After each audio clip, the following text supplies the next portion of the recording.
আজকে বাংলার মানুষ পাল্টাতে জানে।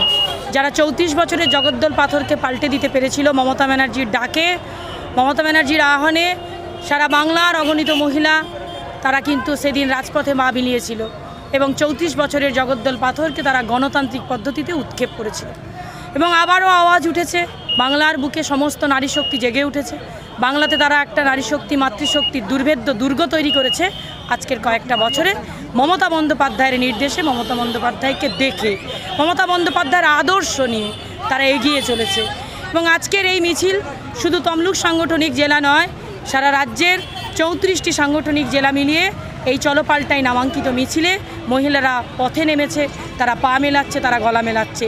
এই চলো পাল্টাইয়ের আওয়াজ কেন্দ্রীয় সরকারকে পাল্টাতে হবে, কারণ এই কেন্দ্রীয় সরকার সারা বাংলা, সারা ভারতবর্ষের মানুষের কোনো উন্নয়ন করেনি।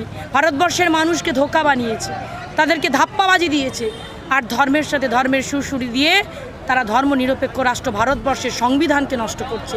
সেই জায়গায় দাঁড়িয়ে সারা বাংলার নারী শক্তি যেভাবে বাংলার মামাটি মানুষের নেত্রী মমতা বন্দ্যোপাধ্যায় বাংলার অগ্নিকন্যাকে দেখে তারা বাংলার বুকে নারী শক্তিকে জাগরিত করেছে, সেই নারী শক্তি আজকে বাংলার থেকে শুরু নয়, সারা দেশের মধ্যে আওয়াজ তুলবে।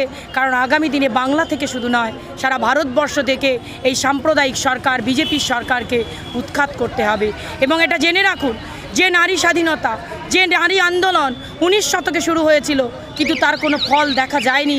কোথাও কোনো ক্ষেত্রে নারীদের সম্মান, নারীদের ভূমিকা দেখা যায়নি।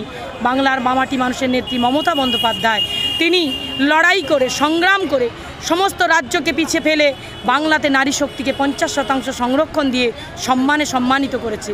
তাই নারীরা আজকে মহিলা হিসেবে মামাটি মানুষের নেত্রী মমতা বন্দ্যোপাধ্যায়ের মিছিলে সর্বাগ্রে আগে আগে ভূমিকা পালন করবে।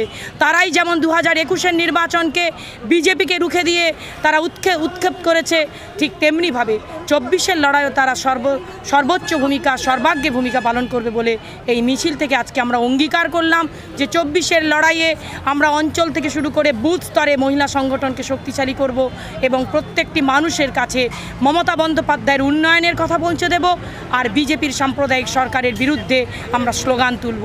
এটাই আজকের দিনে আমাদের অঙ্গীকার।